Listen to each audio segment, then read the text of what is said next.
Hello, നല്ല നമസ്കാരം. ARM ഓണത്തിനിറങ്ങിയതിൽ ഏറ്റവും ബെസ്റ്റ് മൂവി ആയിട്ട് ജനം തിരഞ്ഞെടുത്ത സിനിമ എന്ന് വേണം അജയൻ്റെ രണ്ടാം മോഷണം എന്ന സിനിമയെ വിലയിരുത്താൻ. ഒരുപക്ഷെ ടൊവിനോ തോമസിനെ പോലുള്ള ഒരു നടൻ്റെ ഏറ്റവും ബെസ്റ്റ് മൂവി എന്ന് പറയാം. അതോടൊപ്പം തന്നെ ഇതിൻ്റെ അണിയർ പ്രവർത്തകരെ അഭിനന്ദിക്കാതിരിക്കാൻ കഴിയില്ല. കാരണം സംവിധായകൻ നീണ്ട 7 വർഷം എടുത്തു ഈ സിനിമ കംപ്ലീറ്റ് ചെയ്ത് ജനങ്ങളിൽ എത്തിക്കുവാൻ വേണ്ടി. അപ്പോൾ അതുകൊണ്ട് തന്നെ ഈ സിനിമ അത്രയും സ്പെഷ്യലാണ് എന്ന് തന്നെ പറയേണ്ടിയിരിക്കുന്നു. ഈ സിനിമയിൽ 3 തലമുറയെ കാണിക്കുന്നുണ്ട്. 1900, 1960, 50 കാലഘട്ടം, അതോടൊപ്പം തന്നെ 1990 ഈ കാലഘട്ടം. മണിയനും മാണിക്യവുമാണ് ഏറ്റവും കൂടുതൽ നമ്മളെ സ്വാധീനിക്കുന്ന കഥാപാത്രങ്ങൾ. മറ്റു കഥാപാത്രം 2 കഥാപാത്രങ്ങളുണ്ട്, പക്ഷേ എങ്കിൽ പോലും കൂടുതൽ നമ്മളെ ഈ സിനിമ കാണാൻ പ്രേരിപ്പിക്കുന്ന 2 കഥാപാത്രങ്ങൾ ഇവർ രണ്ടുപേരുമാണ്. അത് ടൊവിനയും സുരഭിയും ചെയ്ത കഥാപാത്രം. എനിക്ക് തോന്നുന്നു ഏറ്റവും ബെസ്റ്റ് പെർഫോമൻസ്, ഈ സിനിമയിലെ ഏറ്റവും ബെസ്റ്റ് പെർഫോമൻസ് അവരുടെ രണ്ടുപേരുടെയാണ്. അത് കഴിഞ്ഞിട്ട് ബാക്കിയുള്ള കഥാപാത്രങ്ങളൊക്കെ കടന്നു വരുന്നുള്ളൂ. എനിക്ക് തോന്നുന്നു ഐശ്വര്യ ചെയ്ത കഥാപാത്രം ചെറിയ ഇതാണെങ്കിൽ പോലും അവൾ നന്നായിട്ട് തന്നെ ചെയ്തിട്ടുണ്ട്. അതോടൊപ്പം തന്നെ കീർത്തി ചെയ്തിട്ടുള്ള കഥാപാത്രം അതും നന്നായിട്ട് തന്നെ ചെയ്തിട്ടുണ്ട്. ഈ കാലഘട്ടത്തിനനുസരിച്ചിട്ടുള്ള കഥാപാത്രമാണ്. അതുകൊണ്ട് തന്നെ വളരെ മനോഹരമായിട്ട് തന്നെ ചെയ്തിട്ടുണ്ട്. ഇതിൻ്റെ ഒരു ചെറിയ ഒരു മിസ്റ്റേക്കായിട്ട് എനിക്ക് തോന്നിയത് തുടക്കത്തിൽ ഇൻ്റർവെല്ലിന് മുമ്പ് വരെയുള്ള ഡീറ്റെയിൽ ആയിട്ടുള്ള നമ്മളെ മനസ്സിലാക്കി തരാൻ വേണ്ടിയുള്ള ഒരു ശ്രമം നടത്തിയിട്ടുണ്ട്. അപ്പോൾ അതിൻ്റെ ഭാഗമായിട്ട് കുറച്ച് ലാഗുണ്ട്. ബാക്കിയെല്ലാം ഓക്കെയാണ്. ഇതിൻ്റെ പോസിറ്റീവായിട്ട് തോന്നുന്നത്, എനിക്ക് ഏറ്റവും ആദ്യം പോസിറ്റീവായിട്ട് പറയാനുള്ളത് ഇതിൻ്റെ BGM. എൻ്റെ അമ്മച്ചി ഒരു രക്ഷയില്ലാത്ത സാധനം. അതോടൊപ്പം തന്നെ ഇതിൻ്റെ ഫോട്ടോഗ്രാഫി, അതോടൊപ്പം തന്നെ എഡിറ്റിങ്ങും VFXും കൂടി ചേർത്ത് പറയണം. ഇത്രയും സാധനം വരുമ്പോഴാണ് ഈ സിനിമ നന്നായിട്ടൊരു വിഷ്വൽ ട്രീറ്റായിട്ട് മാറുന്നതിൻ്റെ പ്രധാനമായ കാരണം. ഈ സിനിമ 3Dയിൽ തന്നെ കാണണം എന്നുള്ളതാണ് എൻ്റെ ഒരു ഫസ്റ്റ് റിക്വസ്റ്റ്, എല്ലാവരോടുമുള്ള റിക്വസ്റ്റ്. ഈ സിനിമ അത്രയും ഫീല് നമുക്ക് നൽകുന്നുണ്ട്. നമ്മളെ ഒരു ഫാൻറ്റസി, ചെറിയൊരു ഫാൻറ്റസി സംഭവം ഉണ്ട് കേട്ടോ അതിൽ.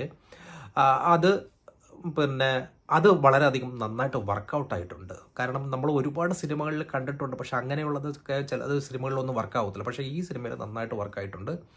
കീടലം ആയിട്ട് സംഭവം ചെയ്തു വെച്ചിട്ടുണ്ട്. ഇതിൻ്റെ ഫൈറ്റ്, ഈ കളരിയുടെ കുറേ സെറ്റപ്പ് ഉണ്ട്. എൻ്റെ അമ്മയെ നമ്മൾ ഒരുപാട് സിനിമയിൽ കണ്ടിട്ടുണ്ട്. ഉറുമിയിൽ കണ്ടിട്ടുണ്ട്, നമ്മുടെ മാമാങ്കത്തിൽ കണ്ടിട്ടുണ്ട്. അങ്ങനെയുള്ള പല സിനിമകളിലൊക്കെ നമ്മൾ കണ്ടിട്ടുണ്ടെങ്കിൽ പോലും അതിൽ നിന്നും വിഭിന്നമാണ് ഈ സംഭവം. കാരണം നന്നായിട്ട് ടൊവിനെ കീടലായിട്ട് അത് നമ്മൾ എൻഗേജ്ഡ് ആക്കുന്ന വിധത്തിൽ അവൻ പുള്ളിക്കാരൻ നല്ല കീടലായിട്ട് പെർഫോം ചെയ്തിട്ടുണ്ട്. സംഭവം കളരിയുടെ സെറ്റപ്പ് ഇങ്ങനെ നന്നായിട്ട് ചെയ്യാൻ പറ്റുമെന്നുള്ളത്. പിന്നെ ഇതിൻ്റെ മേക്കപ്പ്, പ്രോഡക്ട്സ് ആണെന്ന് തോന്നുന്നു, മേക്കപ്പ് പുള്ളിക്കാരാണെന്ന് എനിക്ക് തോന്നുന്നു.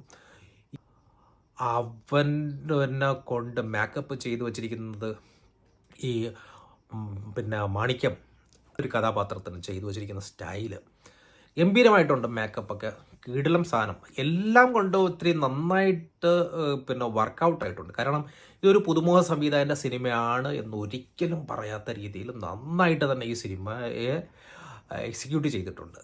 അതിന് പ്രത്യേകിച്ച് നന്ദി പറയണം. അദ്ദേഹം കഷ്ടപ്പെട്ട 7 വർഷം വരെ അദ്ദേഹം തപസ് ചെയ്ത അതിനുള്ള ഒരു ഇൻപുട്ട് ഇതിൽ സിനിമയിലുണ്ട്. അത് നമുക്ക് സിനിമ കാണുമ്പോൾ മനസ്സിലാകും. പക്ഷേ ഈ സിനിമ തിയേറ്ററിൽ തന്നെ പോയി കാണേണ്ട ഒരു സിനിമയാണ് എന്ന് തന്നെയാണ് എൻ്റെ ഒരു വലിയൊരു അഭിപ്രായം. കാരണം ഇത് ഒരിക്കലും OTT വരുന്നതുവരെ വെയിറ്റ് ചെയ്യാൻ പറ്റുന്നൊരു സിനിമയല്ല.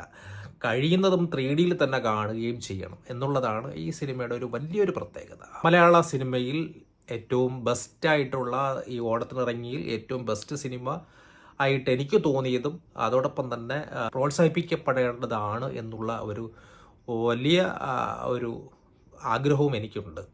കാരണം അദ്ദേഹം ഇനിയുള്ള സിനിമകളൊക്കെ ഇതിനേക്കാൾ മനോഹരമാക്കുമെന്ന് തന്നെയാണ്. കാരണം മലയാള സിനിമയിൽ ഫസ്റ്റ് സിനിമയിൽ തന്നെ അദ്ദേഹത്തിൻ്റെ ഒരു ജിതിൻ ലാലിൻ്റെ ഒരു പിന്നെ കയ്യൊപ്പ് അദ്ദേഹം പതിപ്പിച്ചു കഴിഞ്ഞിരിക്കുന്നു എന്നുള്ളതാണ് സത്യം. കാരണം എനിക്ക് തോന്നുന്നത് ബേസിലിൻ്റെ ഒക്കെ ശിഷ്യനായിട്ട് വന്നതല്ലേ, അപ്പോൾ അതുകൊണ്ട് ആ ഒരു ഇതുണ്ടാവുമെന്ന് എനിക്ക് തോന്നുന്നു. പിന്നെ ഇതിൽ പറയണത് ബേസിലിൻ്റെ കഥാപാത്രവും അതോടൊപ്പം തന്നെ ഹരീഷിൻ്റെ കഥാപാത്രവും ഒക്കെ നല്ല ഗെറ്റപ്പാണ്. കാരണം അവരെ നമ്മൾ ഇപ്പോൾ മുമ്പ് കണ്ടിട്ടുള്ള ഒരു സ്റ്റൈലല്ല അവരെയൊക്കെ ഈ സിനിമയിൽ പ്രസൻറ്റ് ചെയ്തിരിക്കുന്നത്. അപ്പോൾ അതുകൊണ്ട് തന്നെ അവരൊക്കെ നന്നായിട്ട് തന്നെ പെർഫോം ചെയ്തിട്ടുണ്ട്. കാരണം ചെറിയ ചെറിയ കഥാപാത്രങ്ങളായിട്ട് വരുന്നവർ പോലും നന്നായിട്ട് തന്നെ പെർഫോം ചെയ്തിട്ടുണ്ട് എന്നുള്ളതും ഇതിൻ്റെ ഒരു വലിയ പോസിറ്റീവായിട്ട് എനിക്ക് തോന്നുന്നു. അപ്പോൾ ഈ സിനിമ തിയേറ്ററിൽ തന്നെ പോയി കാണുക. താങ്ക്